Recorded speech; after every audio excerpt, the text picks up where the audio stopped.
Hello and welcome to Andrew's Chuck Academy. This is our first video here. We've had many requests for some, so hopefully this will give some good ideas for someone that's looking for some, in particular in regards to scheduling. So this is how we built our schedule this year for my 4 children that I'm currently homeschooling. And first I selected markers in their 4 favorite colors, and then I got a pad of post-it notes from dollar store. Then I added an extra color for the subjects that we do together as a family. So the first thing I did was I would write out a subject, and like this one here is for my oldest, and if she has this subject 4 times in a week, then I wrote 4 of these out with the same subject on them.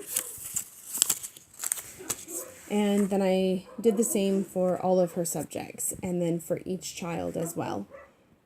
I did in black, again, the ones that we do as a family. And then once you have them all out, you can spread them all out like this. This is just 1 day's worth. And then it's easy to switch them around and see what you're going to do. Now, we always start our day with Bible. We do that as a family. So there's our very first one. And then after that, I've got us set up for math. Now, the thing about math is multiple kids here can do it at the same time, because it is something, I forgot to write the 4th one out for the littlest one. It's something that I can be helping the 2 little ones, and these girls are pretty independent, so I can be available to be helping all 4 of them. Then we usually do a little break here. I didn't put together a break thing.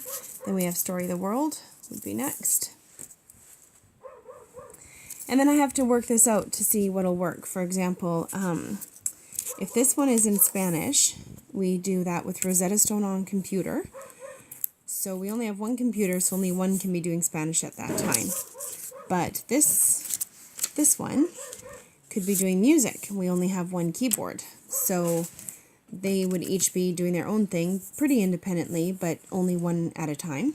And while they're doing that, perhaps the 2 oldest girls could be engaged in something like art.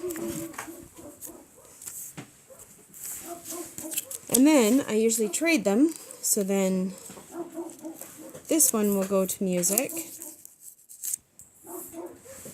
and then this one would go to Spanish, and these guys here would get a full hour to do their art, so that would just continue down through. Then I've got these ones here switching to LA. My older kids will be using Cover Story, which is pretty independent, so then they could do Cover Story at the same time as well. And that basically shows me what my day is going to be looking like. Obviously, we would add in a break up here. Lunch would probably be about here, and another break somewhere well, down here. But if you go through and do this for each day of the week, then it lets you see if there are certain subjects that you didn't work in enough times through the week, or if you have things left over, or if there's certain things that maybe you hit too many times. For example, with math, we do 4 times a week, and that seems to be sufficient for us, but I know of others that want to try to do it 5 times a week. So however that works. Once I got my days worked out, then I pulled all of these together, and then I was able to write them out, and if it didn't work at the end of the week, you can go back and kind of revamp it, because they're just post-its, right? So it's no big deal. And so then what I did is, each time I got it to work out, then I wrote it out. So I ended up like this. And this here is day 1. So this is what our day looks like. I have estimated times in there, but not necessarily going to take that long, I hope.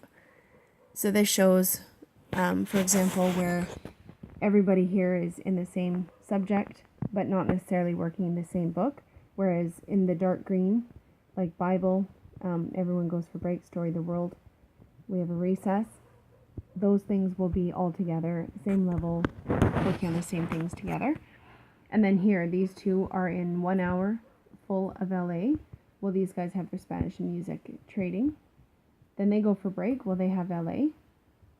And then these two come in and start their Spanish and music, and they get a break. Reading is quiet reading to themselves.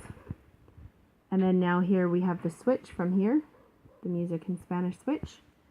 They need to finish their LA, and then we have meeting prep. And I worked that through for all 5 days, and the days vary each day. We usually go a little harder right up until about Christmas break, at which point we can back off. Generally by then we've got a lot of like Story of the World, math, and LA completed, so then we can ease it off and hopefully drop down to 4-day weeks for January to June. So there's my master plan. So this will go in my binder so I know what everyone is supposed to be doing at what time and on what day. And then I wrote it out each day for each child as well, so that this will go in their own binder so that they know what their schedule is for each day. So hopefully that's helpful for you, and if you have any questions, just let me know. And let me know if you have any improvements or tips or pointers in the comments. And thank you so very much. This is Andrew's Academy saying have a great day.